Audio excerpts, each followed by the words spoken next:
Likutei Sichos, Chelik Chav Dalet, Volume 24, the Sicha for Chai Elul. This Sicha will explain what is so great and amazing about the day of one's birth, and therefore why we celebrate birthdays in general. Particularly, of course, it will touch upon the great birthdays of Chai Elul, the birthday of the Baal Shem Tov, the founder of the Hasidic movement, and the Alter Rebbe, who is the founder of the Chabad Hasidic movement. It's worthy to note as an introduction that by the Rebbe, there was nothing coincidental and nothing just circumstantial.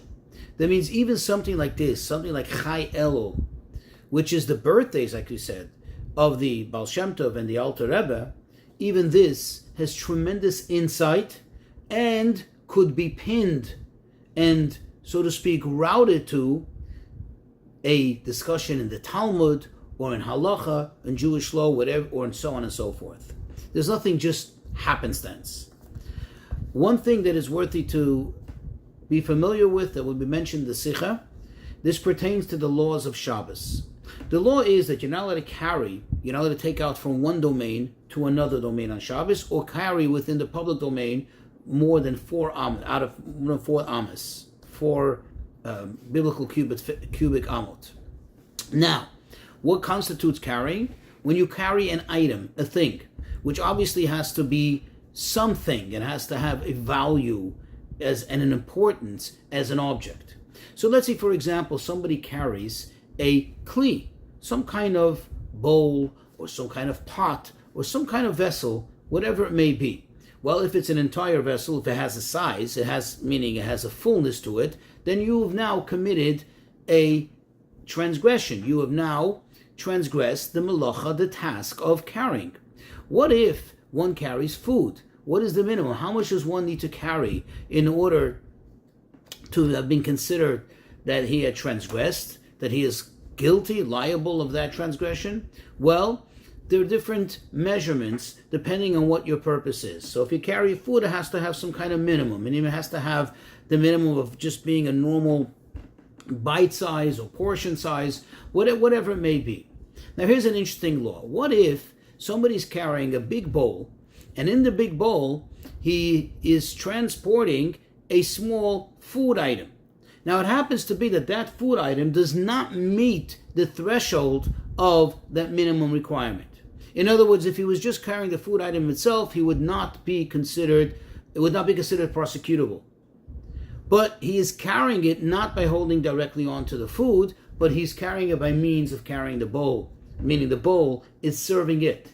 Even though the bowl in itself is an entire entity, and it definitely does meet the threshold, but since the bowl's purpose is to carry that food item, and for the food item itself, you're not considered guilty, you're not considered liable, therefore this bowl is batel to that food item, and you're not going to be prosecuted for that bowl, because it's not important, so to speak, it's there to carry the food.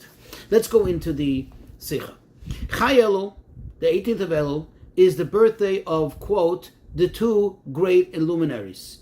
That's basically quoting from the book of Bereshis, Genesis, where it describes how the sun and the moon were created. Shneim Oiris Agdolim. As we'll see later in the Sicha. On Monday, Chai Elul, in the year Nachas, Tov Nun Ches, the Baal Shem Tov was born. 47 years later, on Wednesday, Chai Elul, in the year Kahas, which is Tov Kuf Hey, the Alter Rebbe was born. Now this idea that the birthday of a tzaddik is a time of joy, we already find a precedent for it in several sources in Chazal, in the Gemara throughout, especially as it pertains to our to Yitzchak Avinu, to the patriarch Yitzchak, and to Moshe Rabbeinu. This is so much so that it actually says in the Medrash that the reason why Hashem postponed the official inauguration of the Mishkan, the tabernacle, although it was completed in Kislev, but yet he postponed it to Rosh Chodesh Nisan, is because he wanted it to be and to coincide with the birthday of Yitzchak, which was in Nisan or in Rosh Chodesh Nisan. So we see that the birthday of a tzaddik is celebrated, is definitely notable. Also, when it comes to the birthday of Moshe, as it's well known, it played a major role in the miracle of Purim. Because remember that Haman thought, Moshe Rabbeinu died on the seventh day of Adar. And as the Gemara says, little did he know that he was also born, and that has more power.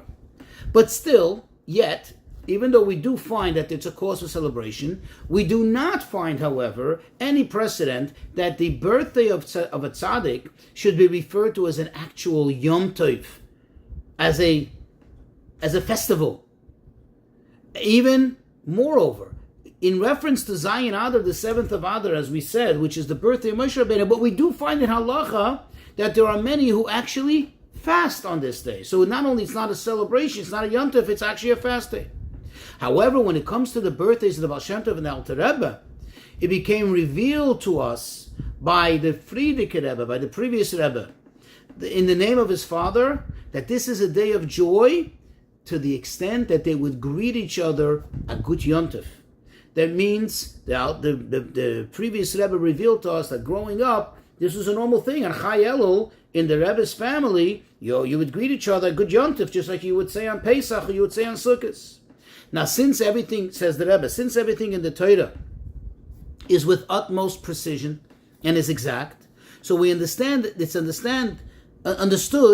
that the joy of Chai Elul is not only because of the revelation of the Torah Chassidus in general, which came about because of these two great giants who were born on this day, but rather, moreover, it's because the actual idea of celebration, of joy, of a Yom Holedes, of a birthday, is connected to the Baal Shem Tov and Alter Rebbe. In other words, the actual idea, the source, the point of celebrating a birthday in general is very much connected in tune with the idea of what the Baal Shem Tov and the Alter Rebbe presented.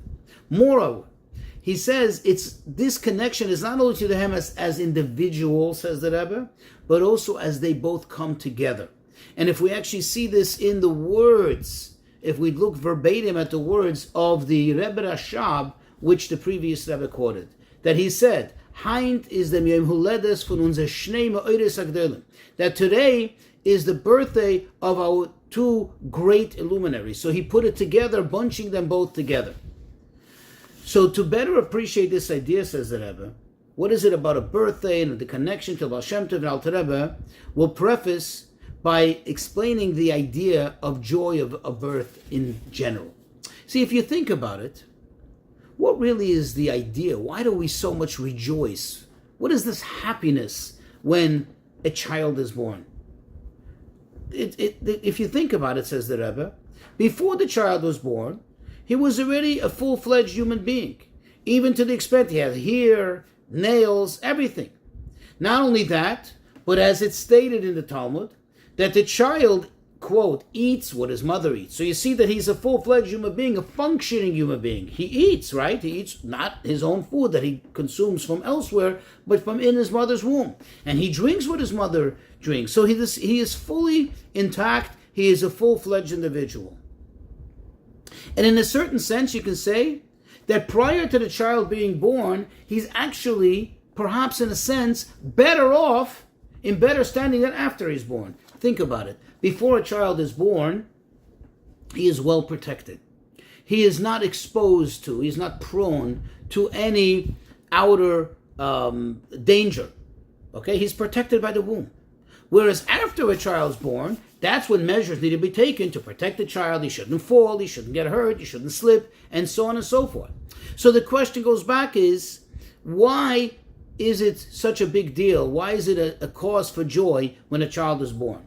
This is in the material sense. Now let's say in the spiritual sense. We know, as the Gemara tells us, the Medrash tells us, that before a child is born, as he's in the womb, there's a quote, a candle burning over his head. There's a malach who comes and teaches him the entire Torah. And right before he is set to go out through the birth canal, that's when the malach gives him this little flick and he forgets the entire Torah.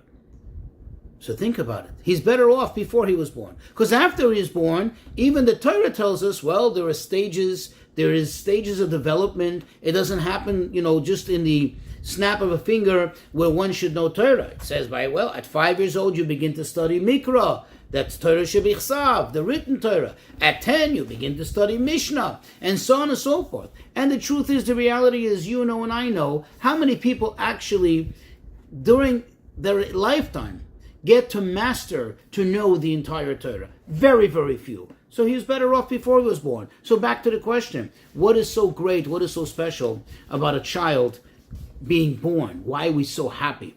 Says the Rebbe, the answer is, we'll appreciate the answer by looking at a halacha that describes the difference between a fetus and a child that was born. We'll put it in Rashi's words in the Gemara in Sanhedrin, on Ayin Beis Amud Beis, where it says that so long that he didn't come out to the world, to the atmosphere of the world, meaning he wasn't born, he's not considered a nefesh, he's not considered a living soul.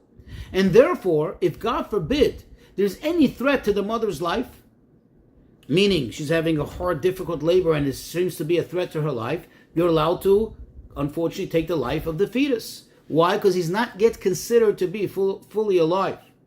However, when his head comes out, meaning once he starts to go through the birth canal and he comes out into the world, now he's considered to be a nefesh. Now he's considered to be a living thing. And as Rashi says, you're not even touch him to kill him. Why? Because he's considered as if he was born already. And the rule is, you do not push away, you do not push away one soul for another soul.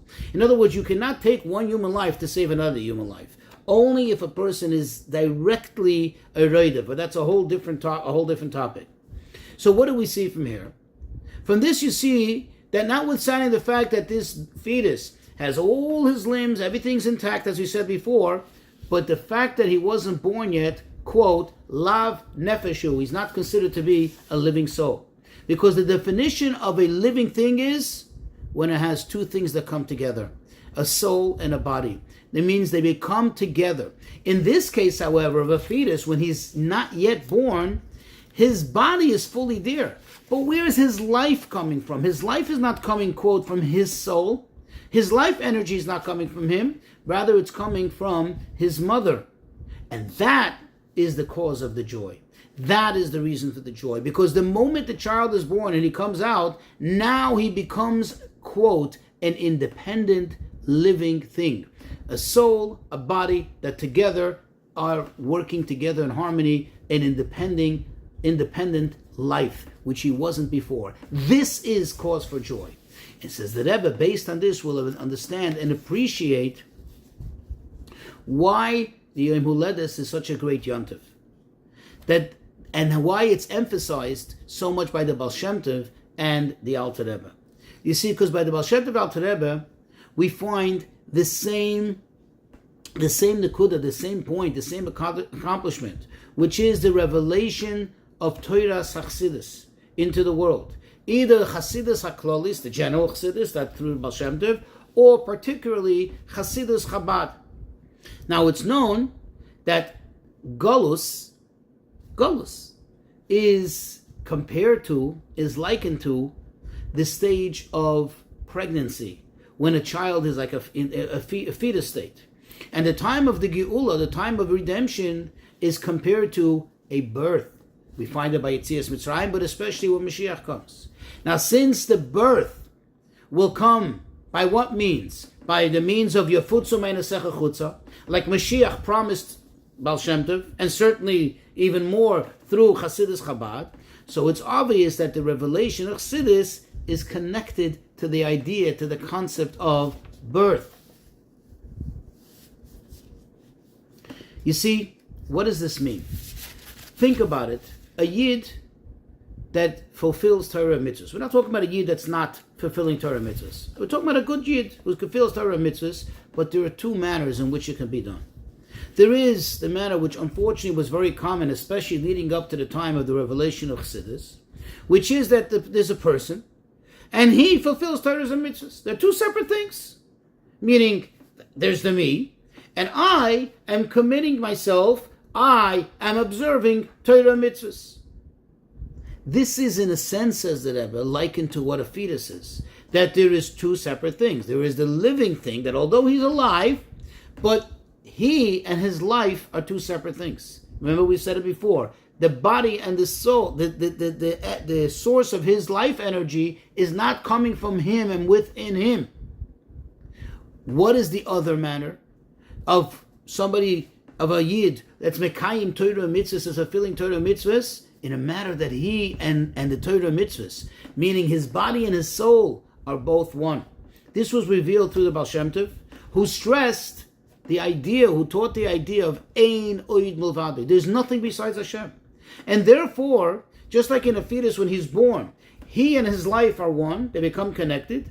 The idea that through Chassidus, a Yid feels that his entire existence, it's not that he exists and he's going to do Torah mitzvahs. His entire existence is Torah mitzvahs. That's the only reason Hashem created him. As it says, the only reason I was created was to serve my Creator. And therefore, that is his life. Of course, he has a body. He's not going to neglect it, not going to ignore it. But what is really his whole life? What does he see himself through the lens of Chassidus? He sees that his whole purpose of being alive is for Torah mitzvahs. And where does it become one? We see this example, if you remember the introduction about Hilchas Shabbos, that when one is transporting, one is carrying food, even if it's in a kli, a viable vessel, a bowl, a pot, a tray, but that tray, that bowl becomes bottled to the food. And if the food doesn't meet the threshold of the minimum required measurement in order for him to be chayiv, then he's not chayiv on anything. So you see how it becomes one thing. So when a person looks at his body and he says, wait, I have a body, I have a whole life. But what is it here for? What does Chassidus reveal? That Ein Oid Milvado, it's only here to serve Hashem. Therefore, the body is not an existence in itself. It's not a separate thing. The body and the Torah mitzvahs are one thing. Taking this a step further, think about it. What happens when a child is born? Before he was born, as it says in the Gemara, he's compared to a pinkas, like a little notebook that's rolled up. Then why? Because his head is between his thighs, right? He's like rolled up in a bowl. And he only eats from what his mother eats, as we said before. And as his head is bent down there, what is the symbol of it? That he doesn't really think, he doesn't contemplate anything new. And when he's born, all the details, every single aspect of him starts to function immediately. Self-sufficient, his brain starts to work, his mind starts to work, and so on and so forth. This is very similar to what the Baal Shem Tov, what the Alter Rebbe accomplished even over the Baal Shem Tov. The Baal Shem Tov, as we explained before, his accomplishment, his revelation, which is the Chassidus HaKlolis, the general Chassidus, that explains that, as we said before, that everything is, every single detail, and it brings every single detail to life, that explains that everything has to do with Amunah, everything has to do with Hashem, that instead of seeing the world as a separate thing from godliness, as we said, you understand that everything is connected to Hashem. But the thing is that that's not all. In other words, it does function. It is something that becomes real for the person and changes the entire perspective. That, like we said before, it's not you and the Torah, it's all one thing. But still, there's something still lacking. That you don't see in every single detail. You don't really see the koyach. You don't see the actual energy that creates it. You don't see it coming to life. In other words, you're not able to identify. You understand that in general, it's so that the world and Hashem is one. You and the Torah are one. Comes the Alter Rebbe and takes it a step further. He revealed through Torah's Chabad, because he revealed the explanation, the understanding in everything. Once you understand it intellectually, every single thing comes to life. Every single thing, it's not just a superficial knowledge, so to speak, but it becomes alive. You can actually almost like see it because you can comprehend it, how every single thing is connected to Hashem. Every single thing is Hashem. And that brings you to seeing in every aspect of your life, not just in general, but every detail in your life, how really it's godliness. it becomes one thing. Gashmius and Ruchnius really becomes one thing. This is literally like what happens when a child is born. Not only in general, as we said before, to summarize, does it become a self-sufficient entity, but in every single detail of this entity starts now to function, starts now to come alive. And therefore, when the Rebbe Rashab referred to this special day and why it's a yontif, why he said good yontif, he said in one, so to speak, in one stance, he said that both of them were born. Not that the Baal Shem Tov and the Alter Rebbe were born. Both of them were born. The two great luminaries, because they both bring it together. They highlight first the Baal Shem Tov, then the Alter Rebbe, but it complement each other. The idea, a quote of Yom Holedes, the idea of birth, the idea of what Chassidus brings out in the connection between us and Hashem, between the Gashmius and the Ruchnius, which is an example of what happens when a baby is born, as we explained. I want to note that this Sicha, I just reached the 5th chapter, Ois Hey. There's really another half a Sicha I'm missing here, which is worthwhile to learn, but there's just no time left.